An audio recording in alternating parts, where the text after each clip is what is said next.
All right, we are back. We are back. We are back with another team preview. This time we're going over the Cleveland Browns, going over all 32 teams in the NFL, talking about fantasy value for their players, for the team itself, and just showing a little either optimism or pessimism based on the player that we're talking about. So this team in general, the Cleveland Browns, was kind of an awkward team last year. We saw, the team played well, got to the playoffs. Deshaun Watson, who was supposed to be a big catalyst for this offense, got hurt. And then we saw Joe Flacco come in towards the end of the year and provide crazy fantasy value for those who had him during the fantasy playoffs. We thought Nick Chubb was going to be the big, bell cow back for this Cleveland Browns team. And what happened? He got hurt earlier in the year, and we had Jerome Ford and Kareem Hunt going off. So a lot of changes for this Browns team last season, mid-season. Values were all over the place. The one consistent we saw was that these receivers, AMARI Cooper and David NJOKU, got the work that they were looking for. So a new season is among us now for this Cleveland Browns team, who the defense we don't have to worry about, but we do have to talk about the players, right? The offensive players, and for fantasy, that matters. So we'll go over the fantasy relevant players right now, all right? If you're here for the first time, don't make it the last time.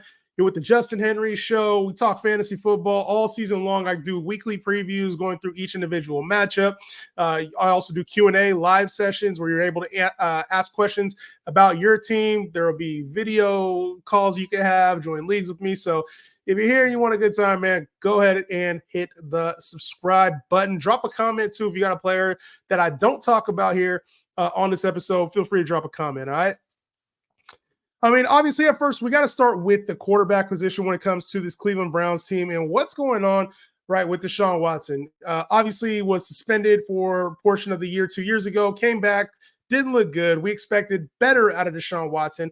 And, I mean, for what we have to say about him, he played decent at times last year. There were times where he looked terrible, and then there were other times where he looked like, all right, maybe Deshaun's a little bit back. He got hurt last year and missed the rest of the season. So we're not sure exactly what Deshaun Watson's situation looks like, which is going to be a couple of players here on this Browns team, but we're not sure if he's going to be healthy enough for the season opener. So last year dealt with the injuries. This year could potentially be a slow start. I have my concerns. He only played 6 games last year, but in the games he played, he averaged 15 points per game, which is about QB2 status. I was hyping him up last year to be like a potential back-end QB1. Obviously, that did not happen. Only 61% completion, 1,100 yards in 6 games. Like, he wasn't playing good football, right? At times, like I said, and then there were times where he was just not good at all. I think for this year, this is one of those times where, like, you're taking a lot of risk for maybe a little bit of reward. Like, Deshaun is the answer for Cleveland in their opinion, right? The Browns brought in another quarterback I'll talk about here in a second. But they brought in JAMEIS Winston, and now it's like, okay, we're committed to you, Deshaun Watson, but we have a backup plan, a contingency plan just in case. And when it comes to your fantasy teams, you're probably going to have to take Deshaun Watson at the back end of the QB2, maybe high-end QB3 range. The problem is if Deshaun Watson starts the year and he does not play, if he's not ready to go, you might want to drop him, right? You're going to be debating if you drop him or not. If he plays, does he play like Deshaun Watson we've seen in Cleveland, or do we see reminiscences of his Houston days, right? Like, are we just seeing Deshaun Watson throwing 60% completion, a touchdown here, some rushing yard? Like, what Deshaun Watson are we getting? That's the main question. And so there's a lot of risk that comes with it, and I don't think we'll ever see that Houston Texans Deshaun Watson again. I just don't. That high-end QB1 with ultimate ceiling where he's throwing for 4,000 yards, rushing for another 700 yards. Like, that just seems to me a little bit far-fetched at this point in Deshaun Watson's career. He's young enough to where he can turn it around. I just don't see it happening in Cleveland where the weather gets to be a problem at times. It's a really tough division as far as defenses. I'd be careful if I drafted Deshaun Watson. If I could get him at good value and I had maybe another QB2-ish type play that I could take with a super flex league, that's where I go with Deshaun Watson. In single QB leagues, he's going to be on waivers, and I think justly so. Is there a chance that he cracks the top 15 at some point this year? We'll never know. I think there's a chance. Will he actually do it? Remains to be seen, all right? Deshaun Watson, very risky. not same ceiling type of reward that we're accustomed to seeing with Deshaun Watson. They did go ahead and sign, the Browns did. They went ahead and signed Jameis Winston, who played, he at times he played well for the New Orleans Saints. And unfortunately, we didn't get a chance to see him start. He had the LASIK coming off of, the infamous 30 for 30 season there in Tampa. And it's like, what Jameis are we getting? Because there were times when he was with the Saints where he looked like he was back. He was a very startable fantasy asset. And his value is really tied right now to not just Deshaun Watson's play on the field, but his health as well. If Deshaun Watson can't give it a go for maybe the first 4 games of the season, you have a player who might be a decent fantasy quarterback, right? And then if he gets hurt at any point in time, we saw what Joe Flacco did. Jameis kind of has elements of Joe Flacco in his games where he pushes the ball downfield and he'll take chances. He kind of is a younger version of Joe Flacco. So when it comes to Jameis, I'm not like all in on Jameis and drafting or anything. He's somebody to monitor, though. It's a name that you need to keep an eye on if you draft Deshaun Watson, if you're in a deep super flex league. Another question mark on this, Browns team, we're continuing the trend of a lot of question marks. Nick Chubb. Still no timetable for him to return from his ACL and MCL injury that he suffered. He reworked his contract, which is a good sign that he's willing to work with the organization. But, this is an elite running back who's coming off of a couple major injuries here now. At this point in his career as well, what can we expect, right? We don't know when he's going to return, if it's going to be the beginning of the season, middle of the season, if he doesn't come back. There's a lot of question marks. I'd assume at some point Nick Chubb comes back, probably mid-season, but is he going to be effective? Most players coming off of an ACL injury take at least a year to recover to look like them normal selves. So there's a lot of question marks with a big name in the fantasy community, which is Nick Chubb. We've seen him play well after an ACL injury before. How much do you trust him this year? So we have to see how the summer goes. I don't want to speculate on when I think he's going to come back or how healthy I think he's going to be. I just want to see Nick Chubb get back on the field. I think football is better when Nick Chubb is playing football. But this is a player, don't get so hyped and enamored on the name Nick Chubb thinking you can get a steal. Know that this is an injury and that it's going to take a process, and that this team also has other capable backs before they just give Nick Chubb full reins again like he used to have, if he's ever getting that role back. The team also had Jerome Ford, who played really well last year, who stepped up in Nick Chubb's absence to go along with Kareem Hunt. But Jerome Ford finishes the RB16 last year. And, it all depends on really who's in this backfield when the season starts, right? There's a lot of question marks still that remain. But he played well as the backup and as the starter. It was more of a complimentary role for him, with him and Kareem Hunt serving, as a dual tandem.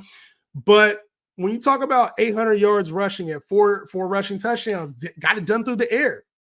He had 300 yards receiving, 5 receiving touchdowns. So no matter what happens with Jerome Ford, it looks like he's going to be in a split, and he's probably going to get touches. Say Nick Chubb comes back, Jerome Ford will be a viable option fantasy-wise. Now, he was an RB16 last year. I don't know where his value is going to be amongst ADP, but there's a chance that this could be another year of value for Jerome Ford, as people are probably going to say, Nick Chubb will be back at some point. Oh, they brought in D'Onta Foreman. I kind of like what Jerome Ford brings as like a sneaky RB3-ish, 4-ish type running back who you can plug and play. Even in a backup role, he has value. Jerome Ford's a player that I would not want to draft, but just due to the nature of how things tend to fall in the draft, you could get him at sneaky value. He's not a player that I'm rushing to go get, but he will be in the value market for us. And then D'Onta Foreman, he played well in spot starts for the Bears. I think this is more of a depth move for them. Kind of gives them what Kareem Hunt was, prepares them in case Nick Chubb is not ready to start the season. So I think he's a threat to split carries with Jerome Ford. I don't think D'Onta Foreman has a lot of standalone value unless something happens to a back during the offseason.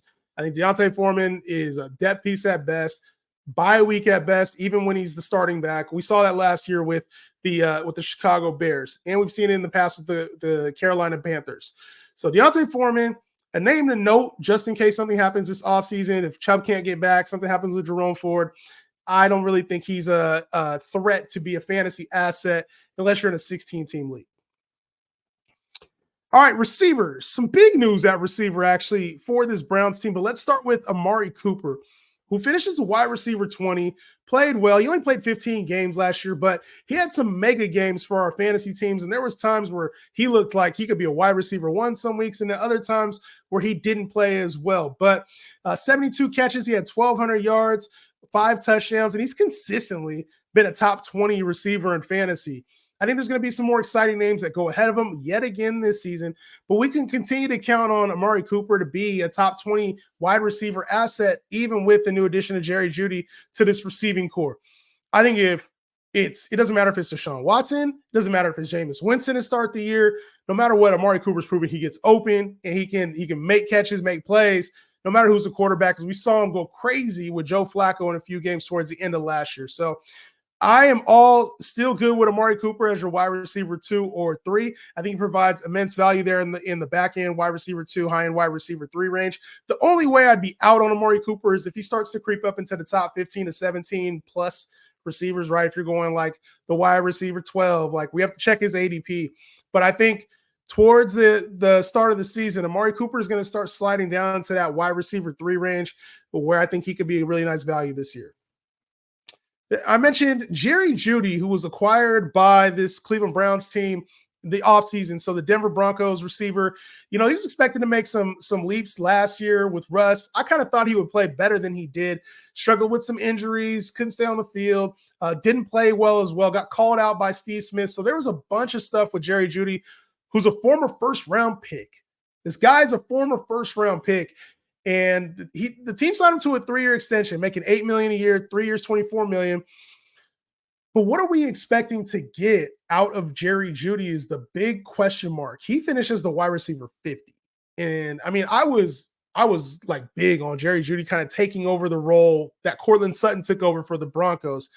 He's going to play a complimentary role this year with the Browns, but the 3-year extension is telling me, look, I think this team wants him to take over as Amari Cooper starts to fade away. It would be a really good look for this team to have Jerry Jeudy take a step forward. It all depends on ADP with Jerry Jeudy. I'm assuming he's going to be outside of the top 45 to 50 wide receivers. And I think ADP is going to be really harsh to Jerry Jeudy and what he can provide.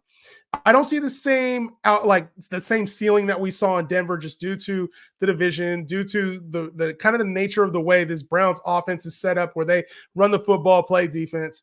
But if we can get anywhere close to his 700 yards, maybe more touchdowns, he only had 2 touchdowns last year, get closer to that 5 to 7 touchdown range, and just stay on the field and be productive as the number 2 receiver and accept this role, I could see a path to Jerry Jeudy being a flex in your PPR leagues, maybe a bye week wide receiver 3 in more deeper leagues. But Jerry Jeudy, not a whole lot of ceiling, but I think the floor is higher than we're giving credit for, as long as he can stay on the field. I think he's still a good football player, just has to find his way in the NFL, and I think he's more wide receiver 2-ish on a real football team than he is wide receiver 1, which, I kind of hope that for him. I wanted him to be that elite guy.